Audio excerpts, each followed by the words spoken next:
Welcome back to another episode of the Education Exchange. I'm Sara Clawson, Public Relations and Marketing Specialist for the Tolleson Union High School District.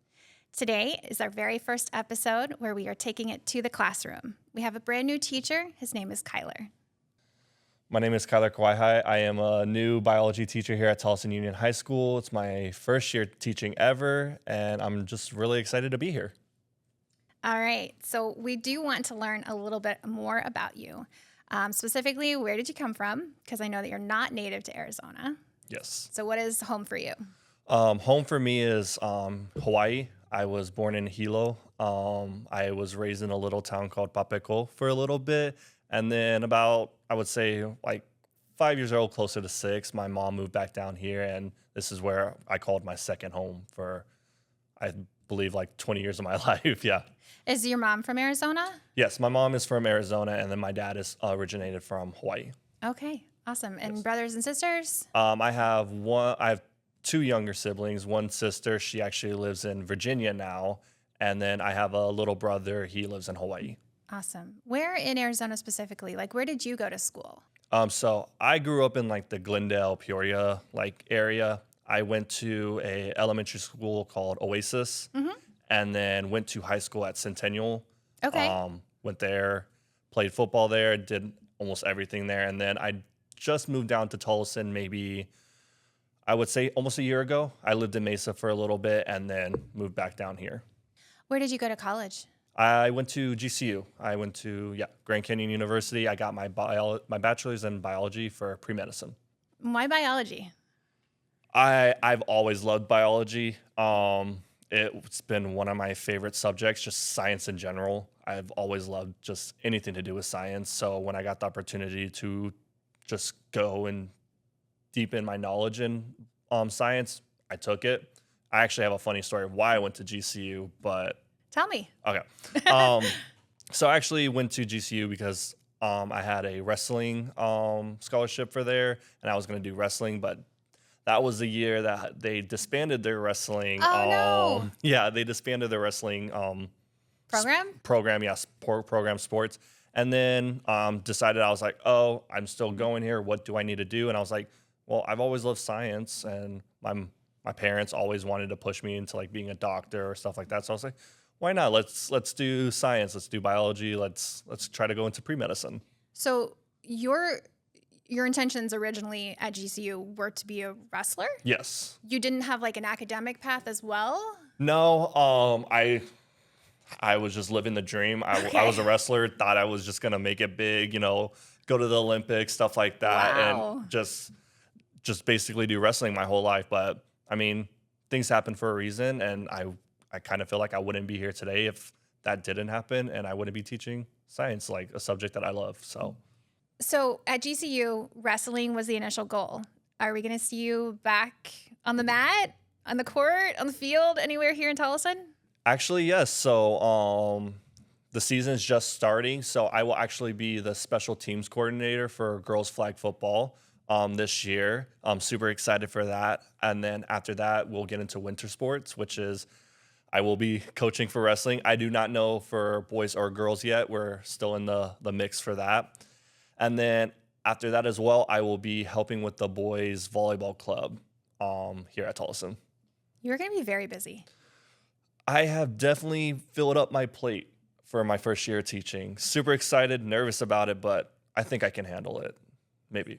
When you were growing up, because science is obviously part of the curriculum, from kindergarten, everyone's doing experiments. Can you remember anything that really like stood out in your own educational journey that was like an amazing moment in science that cemented this thought for you? Actually, I can think of like 2 experiments, and it's like funny because one's like super cool and like interesting, and then one like people may not think of. One of my experiments is I remember our teacher taking us out to the field and making us pick up toothpicks. And it was like to do with natural selection and traits and why certain birds got certain traits. And we would have different like forceps or different like little tube structures that we had to try to pick up these toothpicks on. And I just remember the whole class like just screaming and yelling, like trying to pick up these little toothpicks with certain like beaks that they called it. Was it a speed thing? They were trying to do it as fast as possible? Yes, a little bit, because it did have to do like you wanted to get as much toothpicks as possible because your species wanted to like live Oh, I on. see, So I like see. it was a little bit Okay. of a competition with us, but it was just like showing how something so simple with just toothpicks and random things that you use in your everyday life could be like brought into science and show us like how science is related, different traits, and like how living organisms like survive due to the certain traits that they had in their lives. Okay. So what's the second experiment? The second experiment was us just dissecting a fetal pig. We Yeah, did frogs where I come from when I was growing up. It was a frog. yeah, no, I wish we could have done a frog, but we were supposed to do two dissections, which was the fetal pig and the frog, but they cut out the frog because we didn't have enough time. No pun intended, right? Yeah, exactly. But I just remember cutting up. I know this may sound like horrible, but like just cutting into the pig and just seeing all like the like amazing design of like how everything was sorted and organized. I know it sounds crazy and I know it sounds super weird, but just seeing that just it like brought science to life for me and just showed me like how organisms, living creatures, us are just built, and it was just crazy to see at that young age. Do you know maybe how old or what grade you're in when either of those experiments happened?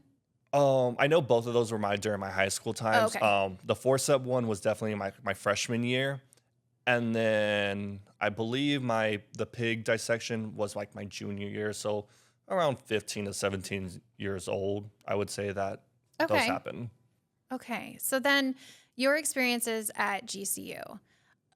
It sounds obviously like biology was a passion, but when you were learning there, was there a pivotal moment where you decided you wanted to teach biology versus study or research or anything of that nature? Yeah, actually, funny enough, it leads into like the whole dissecting. So I got into a program called MAPS, which is Mastering an Anatomy program. And what we did was we were actually dissecting cadavers for the anatomy labs at GCU.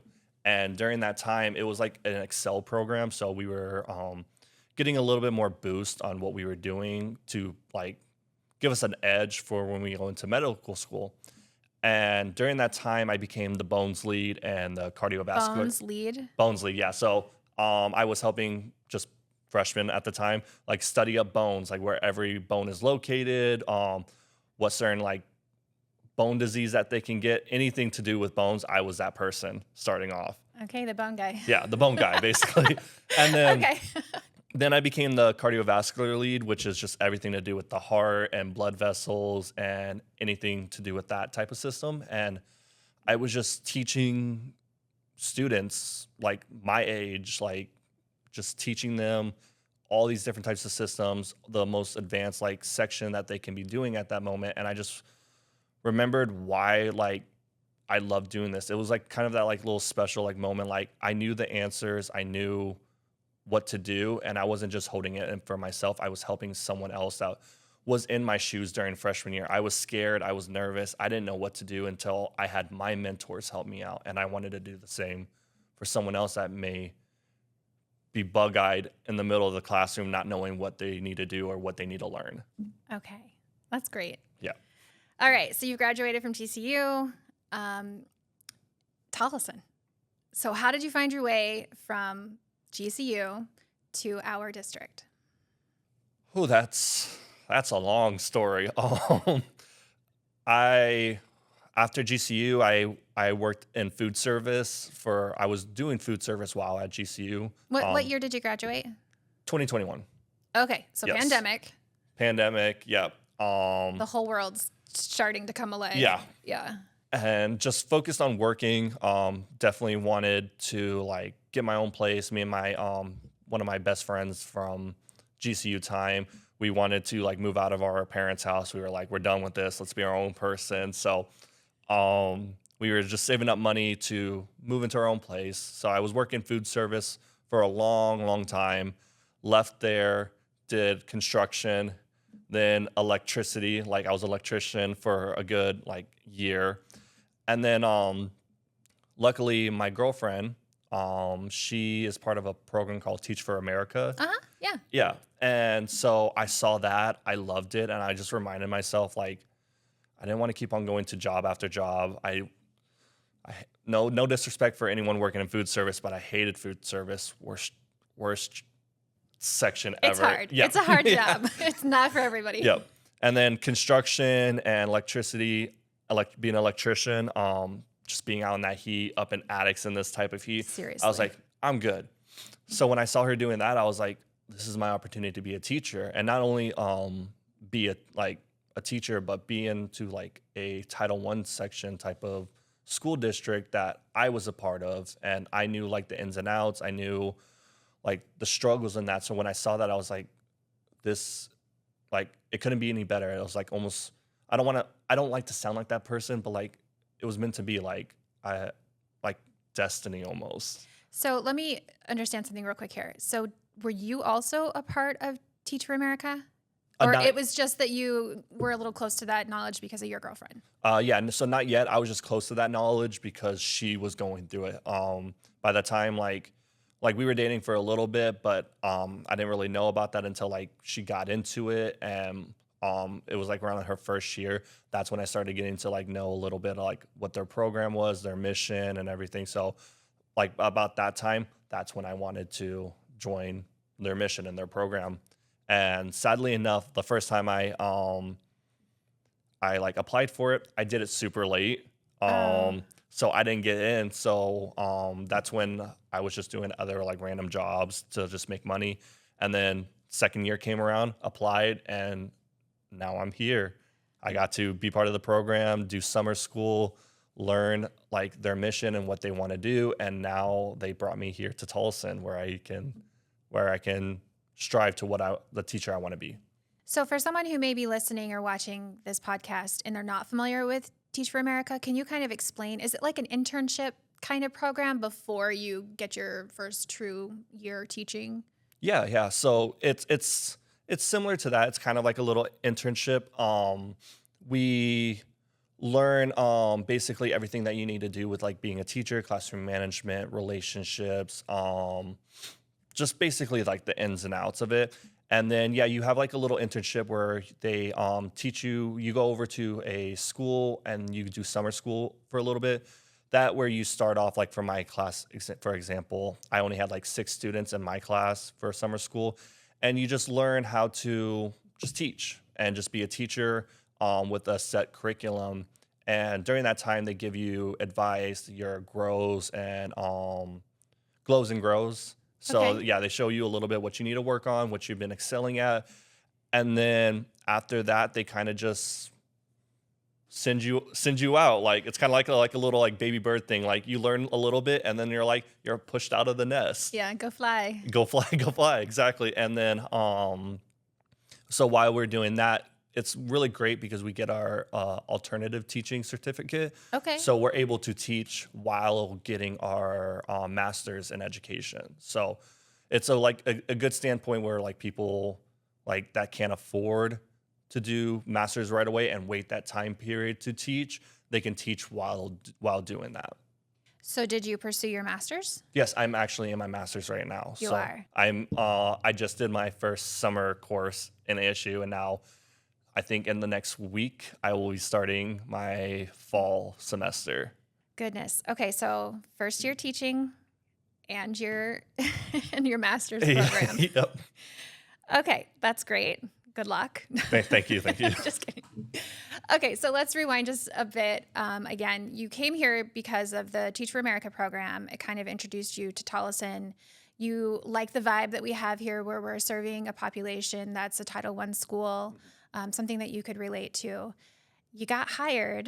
Did you choose Tolleson Union specifically, or you wanted to teach in our district? So for the Teach for America program, they kind of like place you into schools. Like you tell them what district you want, and like wherever is close to your living situation.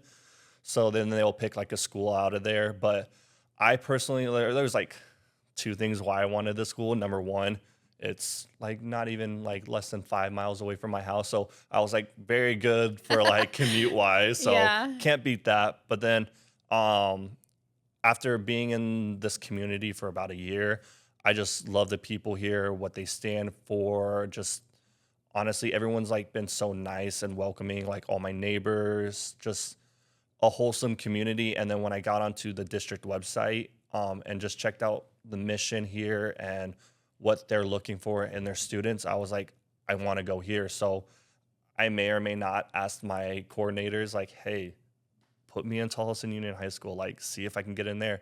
And thankfully, there was a position open. So, like I said, kind of like a destiny kind That's of thing. fantastic because we talk a lot in our district about how we pay our teachers well and we don't often have vacancies. So the fact that you're here and you wanted to be here, that's amazing. Yeah, no, I'm not gonna lie. The pay was maybe like one of the reasons as well It too. should be. Yeah. I mean, it's expensive to live. Oh, I could get into how much I'm spending on my housing right now, but I won't get into it. It's crazy. Let's not drag this down. Yeah.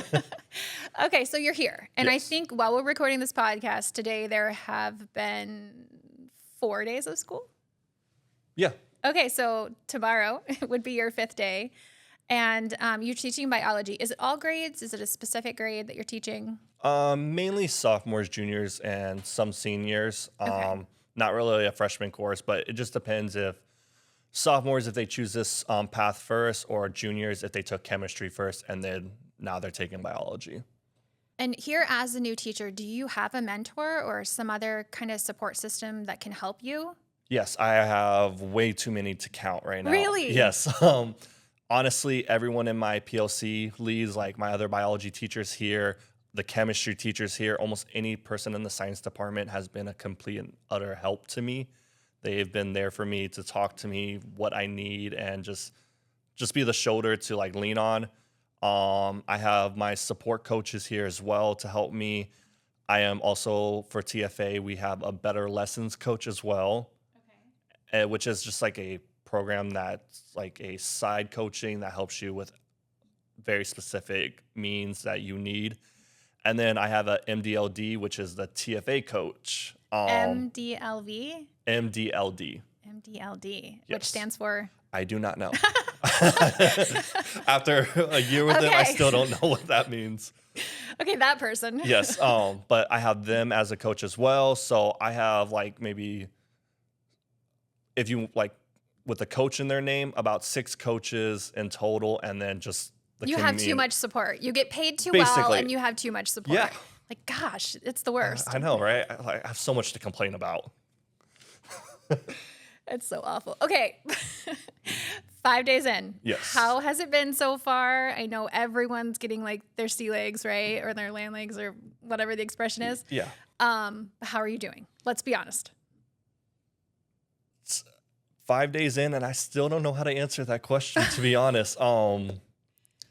It's been great. The students have been great. I've been loving every second of it. The community, the help, like we've been talking about. Biggest thing is just trying to find my flow as a teacher, of just being a first-year teacher. Still a little nervous. Don't want to show my students that. Like a weakness, like you're human. Exactly, yeah. Yeah. Like, I know I want to show them like my weaknesses, that I'm a human, but I don't want them to know like fully like how scared I am. They're probably gonna hear this now and know this. So if they ever do hear this, they're probably gonna come to my class like, oh, like you've been scared, you've been nervous. I'm like, no. We I are going to don't know what blast you're this on talking about. social media, so I'll make sure that they know. Exactly. But just trying to find my flow, trying to figure out what type of teacher I want to be, and just what message I want to send my students and the impact I want to have in their lives. Because that was one of the biggest things of why I became a teacher. Was a lot of my role models and people that I looked up to were my teachers and my coaches, and I wouldn't be the person I am today if it wasn't for them. So even if it's just a little impact I have in their lives, like it's something to help push them forward. So I'm still trying to learn what I want to, what do I want to leave for them. Do you feel a lot of pressure to have like a strong impact on these students? No, because I also do understand it's everyone's, like, I know I'm not going to be everyone's impact. I know some other teachers might be their impact. I know someone in their lives, their family, friends, or anything like that might be their impact, but which is okay. Like, but if I can be that person of impact for one of my students, or at least two of my students, I feel like I will succeed in my journey as a teacher, because I know everyone will have their impacts, but at least maybe those one or two students that never had one, or like wasn't looking for it, they found me and they got help from me, if that makes sense. It does.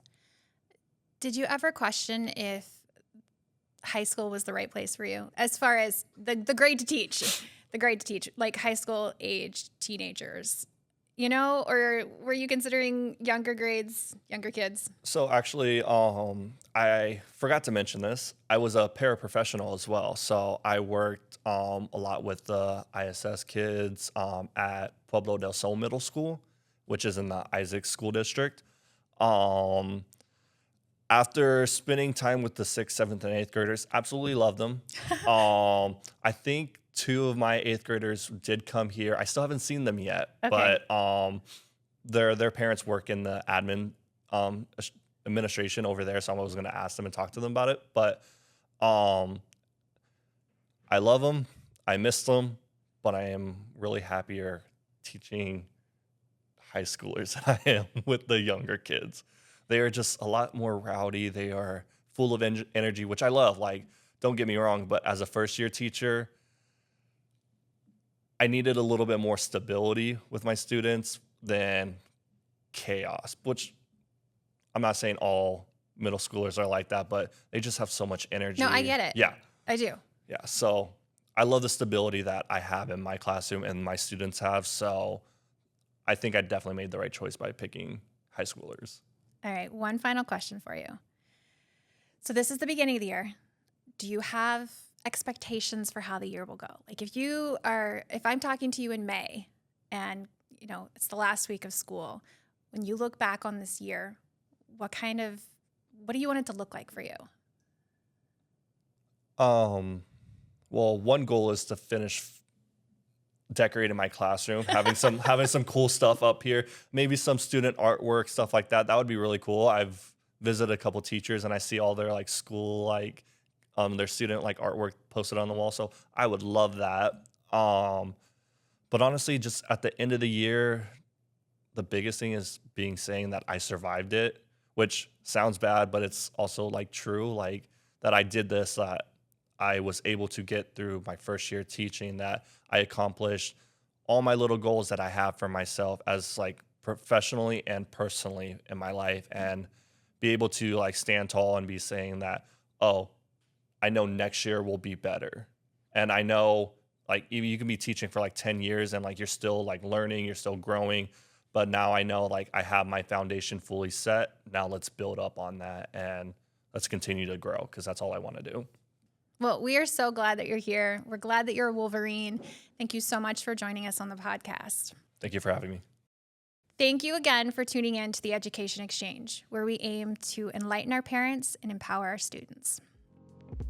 Thank you so much for tuning into today's episode of the Education Exchange. Have a question or want to be a guest on our podcast? Email podcast@tuhsd.org for more information. Missed an episode? Catch all seasons of the Education Exchange on your favorite streaming platforms or at www.tuhsd.org/podcast. Don't forget to like, comment, and subscribe, and we'll see you next week for another episode of the Education Exchange.